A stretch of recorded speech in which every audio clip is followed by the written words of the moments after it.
আল্লাহকে সঙ্গী হিসাবে কে কে চান? আশা করি সবাই আমরা চাই। তো আজকে খুব ইম্পর্টেন্ট একটি কথা বলবো আমাদের একটি রোগ নিয়ে, এবং এই রোগটির নাম হচ্ছে স্যাটিসফ্যাকশন অফ ইগো, বা আমাদের নফসের আনন্দ। সেটা কিভাবে আমি বলি, এটা আমি ব্যক্তিগতভাবে বিষয়টা উপলব্ধি করেছি বিধায় কিন্তু আজকে আমি বিষয়টা নিয়ে চর্চা করছি, যেটা আমাদের সমাজের বা আমাদের পারিবারিক জীবনে বা ব্যক্তিগত জীবনে সবচেয়ে বড় একটি রোগ। এবং এটির কথা বারবার কোরআন এবং হাদিসে বলা আছে। আমি হাদিসের কথা যদি একটু বর্ণনা সহকারে একটা কথা সর্বপ্রথম বলি, সেটা হচ্ছে আল্লাহ রাসূল বলছেন যে তোমার উপরে যদি কোনো নির্যাতন হয় বা তুমি যদি লজিক্যালি যদি কোনো জায়গায় রাইটও থাকো, তারপরও তুমি তোমার মুখ বন্ধ রেখে ধৈর্য ধারণ করো। তিনি বলেছেন এতে যদি তোমার যদি ইজ্জত যদি কমে যায়, তুমি ইজ্জতটা আমার কাছ থেকে নিয়ে নিও। তো কথাটার গুরুত্ব কিন্তু বোঝার চেষ্টা করবেন। অপরদিকে কোরআনে আল্লাহ তাআলা বলছেন ইন্নাল্লাহা মা আস-সাবিরিন, ধৈর্য ধৈর্যশীলদের সাথে আল্লাহ সাথে আছেন। তো আমরা যারা আল্লাহকে সাথে চাই, আমাদেরকে এটা অবশ্যই ফলো করতে হবে। আমি একটি উদাহরণ আপনাদেরকে এখানে দিচ্ছি, উদাহরণটা মনোযোগ দিয়ে শুনবেন। কেউ যদি আমাকে যদি একটা থাপ্পড় দেয় আর তার পরিবর্তে আমি যদি তাকে 2টা থাপ্পড় দেই, ইন রিয়ালিটি কি হবে? আমি কি কোনো ধন সম্পদ পাবো? আমার কোনো উন্নতি হবে?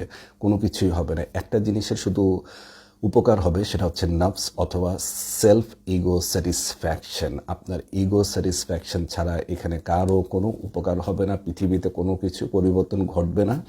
বরঞ্চ এই যে ইগো স্যাটিসফ্যাকশনটা আপনি করলেন, সেটাতে আপনি শয়তানকে একটি ইন্ধন দিলেন, যেটা আপনার ভবিষ্যতে এটা দিন দিন দিন দিন বাড়তেই থাকবে। আমি ব্যক্তিগত জীবনে একটি জিনিস এখন ফলো করছি, এবং আপনারা যদি লাইফের ভিতরে পজিটিভ কোনো চেঞ্জ দেখতে চান, যদি শান্তি চান, যদি সফলতা চান, আর আল্লাহকে যদি সাথে চান, তাহলে এই একটি জিনিস আপনার অবশ্যই ফলো করবেন। সেটা হচ্ছে রাগের বিনিময়ে কখনোই রাগ দেখাবেন না। তো আমি যে থিওরিটা ফলো করছি, আমাকে যদি কেউ অপমান করে, আমি বলবো আমাকে আরেকটু অপমান করো, যাতে আমার ইগোটা, আমার নফসটা যেন আরেকটু অপমানিত হয়, তাকে যেন শেষ পর্যন্ত আমি মেরে ফেলতে পারি। এটার আরেকটা হাদিস থেকে আমরা বোঝার চেষ্টা করি। সেটা হচ্ছে যে বড় একটি জিহাদের পরে সাহাবারা আল্লাহ রাসূলের সাথে ফিরছিলেন, তখন সবাই খুব আনন্দিত ছিলেন।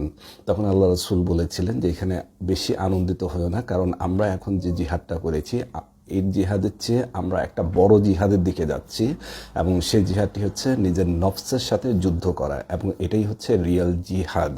ঠিক আছে, নিজের নফসকে হারাইতে হবে। আর আমরা যদি নফসকে হারাইতে পারি, দেখবেন লাইফের ভিতরে কতগুলো পজিটিভ চেঞ্জ আসে, কত কিছু পরিবর্তন ঘটে। আপনি 1টা মাস, 2টা মাস, 3টা মাস, 6 মাস, 1টা বছর এটা করে দেখেন, আপনার লাইফে যদি পরিবর্তন না আসে, তাহলে আপনি বলবেন যে আমি হয়তোবা ভুল ছিলাম, হয়তোবা আপনাকে আরেকটু ধৈর্য ধারণ করতে হবে। কারণ আল্লাহ তাআলা বলছেন যে ধৈর্য ধরবে তার সাথে আমি আছি, আর যার সাথী আল্লাহ হয়ে যান তার হারার কোনো প্রশ্নই ওঠে না। তো আপনারা হয়তো বিষয়টা বুঝতে পারছেন যে এটা কতটুকু গুরুত্বপূর্ণ একটা বিষয়। তো কেউ যদি আপনাকে রাগান্বিত করে, কখনো তার বিনিময়ে রাগ করবেন না। এটার আরেকটি ইম্পর্টেন্ট একটি হাদিস বলি। একজন সাহাবাকে কেউ গালি দিচ্ছিল বা বকা দিচ্ছিল বা বাজে ব্যবহার করছিল, সেখানে আল্লাহ রাসূল কিন্তু এখানে উপস্থিত ছিলেন। তো যাকে গালি দেওয়া হচ্ছিল উনি কিন্তু চুপচাপ দাঁড়িয়েছিলেন এবং কোনো জবাব দিচ্ছিলেন না।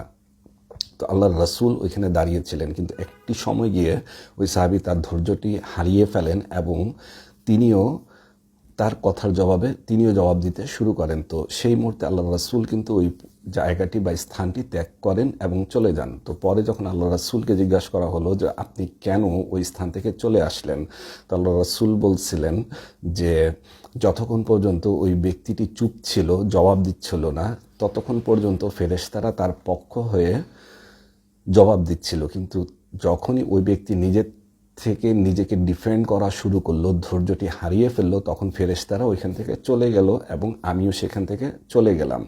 তো এই যে একটি থিওরি আপনারা আপনাদের লাইফে এটা ইমপ্লিমেন্ট করেন, আপনারা 6 মাস, 1টি বছর, 2টি বছর ট্রাই করে দেখেন, লাইফে এত পজিটিভ চেঞ্জ আসবে, এত পরিবর্তন আসবে, যেটা হয়তো বা আপনি আর আমি কখনো কল্পনাও করি নাই। কারণ এটার একটি বড় কারণ হচ্ছে আল্লাহ রাসূলের হাদিসের উপরে আমল করা। আর এর চেয়ে বড় আরেকটি কথা হচ্ছে, যেখানে আল্লাহ তাআলা কোরআনে নিজেই ঘোষণা দিয়ে দিয়েছেন ইন্নাল্লাহা মা আস-সাবিরিন, যে ধৈর্য ধারণ করবে আমি তার সাথে আছি, মানে আল্লাহ ধৈর্যশীলদের সাথে আছেন। তো এই একটি আপনাদের কাছে বিশেষ অনুরোধ, যদিও আমার পেজটি ইংলিশ লার্নিং পেজ, কিন্তু আমি একটি জিনিস প্র্যাকটিক্যালি নিজের ভিতরে পরিবর্তন আনার চেষ্টা করছি এবং সেটাই আমি আপনাদের সাথে শেয়ার করলাম। তো সবাই এটি অনুসরণ করার চেষ্টা করবেন এবং